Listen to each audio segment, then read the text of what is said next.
Hey guys, and welcome to Daisy Craft Co. This is my very first video on this channel. I do have another YouTube channel called It Is What It Is, where I have primarily done Temu hauls. And I have been promising some of my subscribers over there that I would be doing some crafty videos. So this is the first.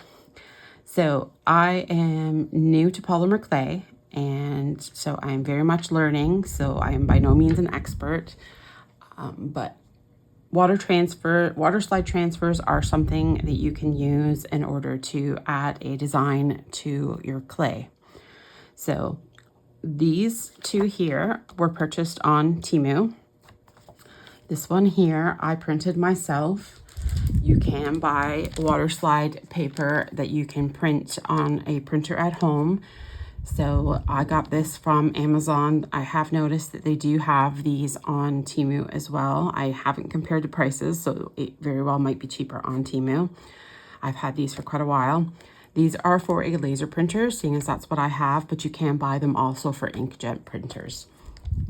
You just get whatever design you want, load it in your printer like a piece of paper, and it prints on it. So like I said, this one is one that I printed. I just found a seamless pattern, a free seamless pattern online, and printed it out. And these ones are the ones that I got from Temu. So there are, as far as I know, two different kinds of water slide transfers. Some of them, when you apply them to the clay and then you spray the back of them with water, the paper that they are on, these ones here, it just slides off, like the whole piece of paper comes off in one piece. Whereas there are other ones where you have to kind of scrape it off or rub it off with your fingers. So I have not come across any of that style where you rub it off or scrape it off with a tool. I've only found these ones where you can just slide the whole back off, which I'm not sure if there's one that's supposed to be better than the other, but these definitely are easy to use. So the first thing you're going to want to do is get your clay. With water slide transfers, you want to use a light colored clay. I am going to be using white. Doesn't have to be white, but as long as it's a light color, so like pastel colors, an off-white, translucent, anything like that would work.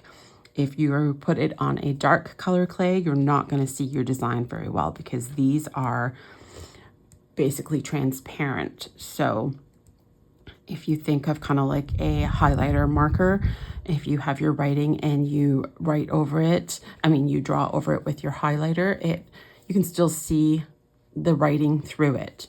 So whatever color is behind these, you are going to see through it. So if you have this on a dark color, it's really gonna not show this pattern very well at all. So I have kind of cut my clay, I've conditioned my clay, and I have cut it into kind of the sizes for the cutters that I'm planning on using. So we will go ahead and get the water transfers ready for applying to these. I'm just gonna cut them down to the right size for the pieces of clay that I've got. All right, so I have cut them down to size just so I'm not wasting any that I'm not going to be using at the moment. The two that I purchased do have a clear plastic film on them that needs to be peeled off. The one that I printed myself does not have that kind of coating, that cover on it. So these ones, the first thing we're going to do is peel that cover off. And then we are going to put this face down onto the clay and kind of give it a smooth on there just to give it a good contact.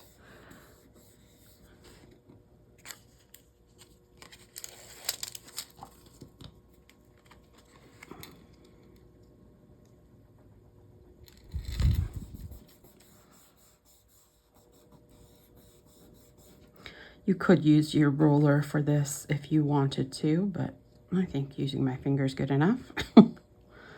Famous last words, watch it not work.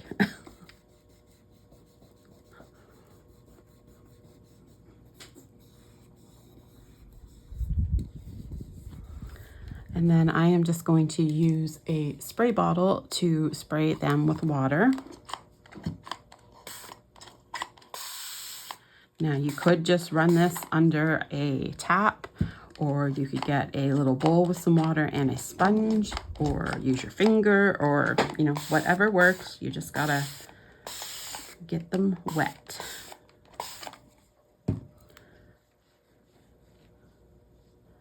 It's basically the same as a temporary tattoo. I'm sure most people probably used a temporary tattoo at some point in their lives, or if you have children, maybe they like temporary tattoos and you've been applying them for your kids.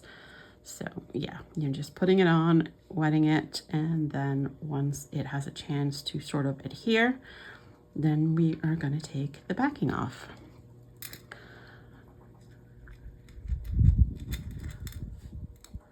So as you can see with this one, it is starting to slide, which is why they call it a water slide. So once it starts to do that, we can just peel it off.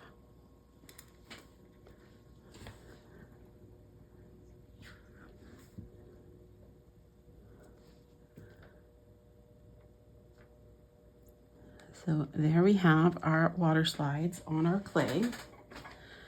Now we are just going to use a paper towel here and kind of get rid of the excess water. All right, so now that we have them on there, now we get to cut out our shapes. So for this first one, I'm going to do this cutter. I'm just going to line it up here and then cut it out.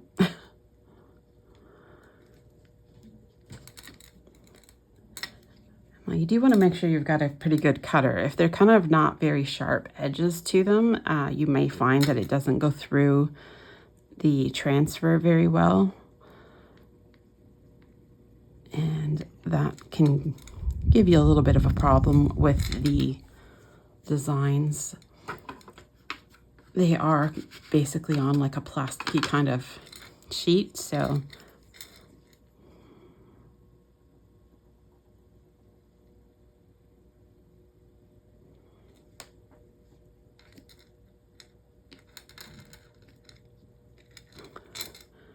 and then just peel away the excess. And if you have it, seems to be a little bit stuck there, you can certainly get your craft knife out and just give it a little help. Just cutting through.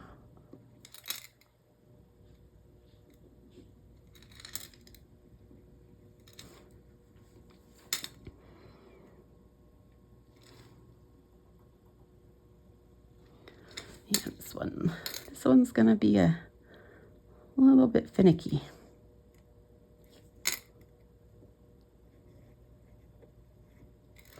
But as long as you've got a nice sharp craft knife, you can get that apart, and we can always clean it up afterwards, sanding it. All right.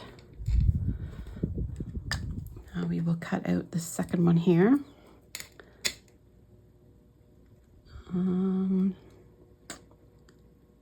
Maybe we will go this way. I haven't used this cutter before, so hopefully it works out okay.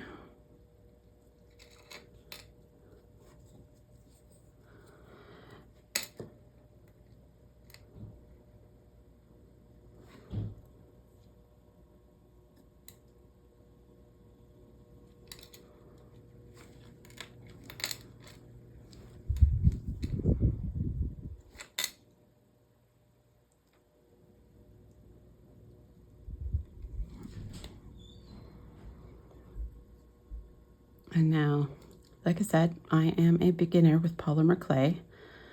It is recommended by a lot of people to have a little tray with some cornstarch and dip your cutters in the cornstarch first before you try to cut out your shape, which I do have a tray.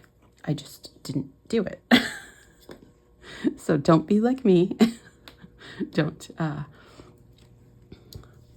have your tools there for yourself to use and then just ignore them. So, but that's okay. And then our last one, we are gonna do this trying to find a good way to get some different kind of patterns to it.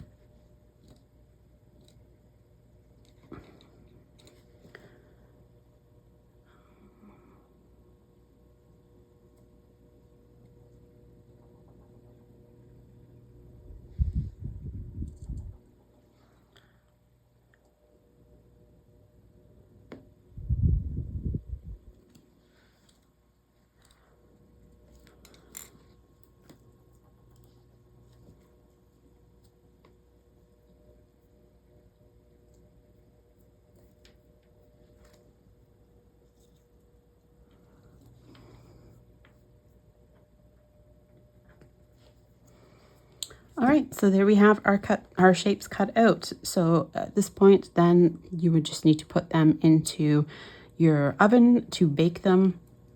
Most polymer clays, I believe it's around 275 degrees for about half an hour. If you have an oven that is very good on the temperature, you can certainly get away with leaving them in longer. So we will go ahead and get these baked, and then we will come back and show you what comes next. All right, so we have our baked pieces of clay out of the oven. They've cooled down. So the next step is going to be for me to clean them up. Part of that is done for me anyway with this nail drill. I don't use it to do my nails anymore, so I'm just going to use that to clean up the edges. You know, like this one especially, you can really see that it has a lot of kind of rough edges there that are going to need to be cleaned up. So that is what I use for that. And then also, when you're baking on these tiles, I don't know how well it'll pick up on camera, but there are some spots here on the back that are kind of shiny. So if I could figure out how to get it that it would be consistently shining over the whole back, I would potentially just leave it like that, but it never seems to be consistent. So in order to kind of make the back look a little tidier, I'm just going to get some paper towel and some acetone, which I just bought from Walmart. Just going to put some acetone on the paper towel, and then I will just rub these on the acetone to clean them up.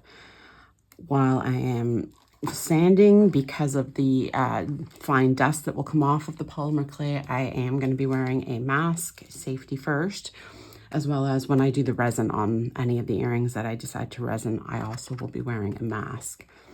So we will go ahead and start out with doing some with the acetone.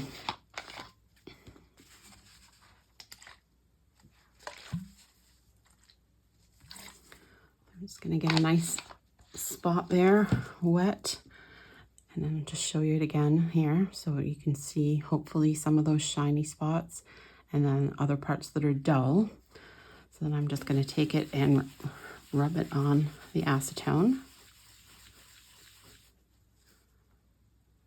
And hopefully that picks up that now all that shiny bit is gone and we have a nice smooth matte surface.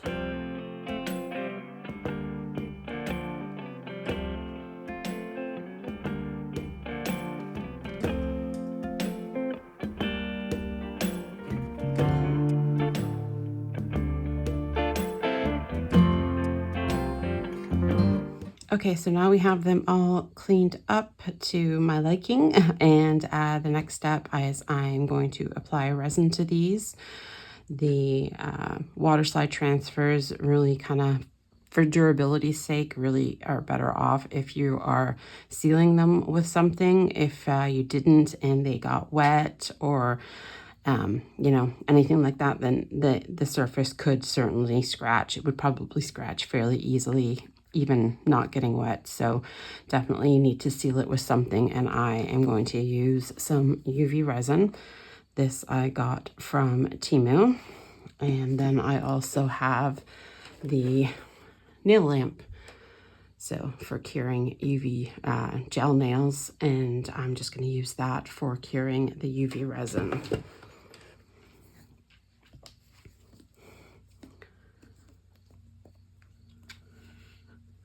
I do have my little tools here, typically I like to have a couple, one so that I can spread the resin around with, the other so that I can sort of hold the piece in place if need be. So that is what I'm going to be doing here. I'm going to try and avoid getting resin into the holes, but if it does get into the holes that I've pre-drilled, then that's not that big of a deal. I can just re-drill them afterwards. And I tend to cure them for a good few minutes, so I'm not 100% sure exactly how long I really need to be curing them, but I just want to make sure that they are good and hardened. So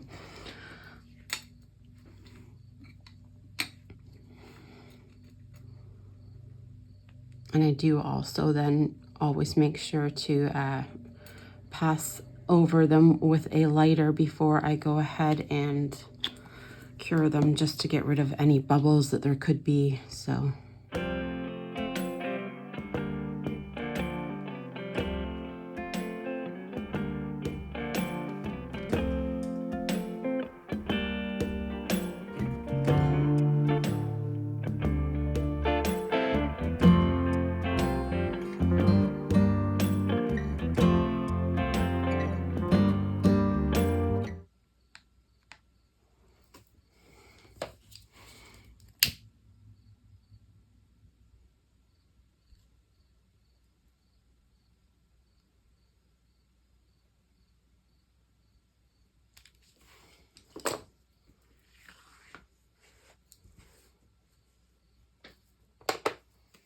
all right, so here are my finished earrings. I'm not 100% happy with them.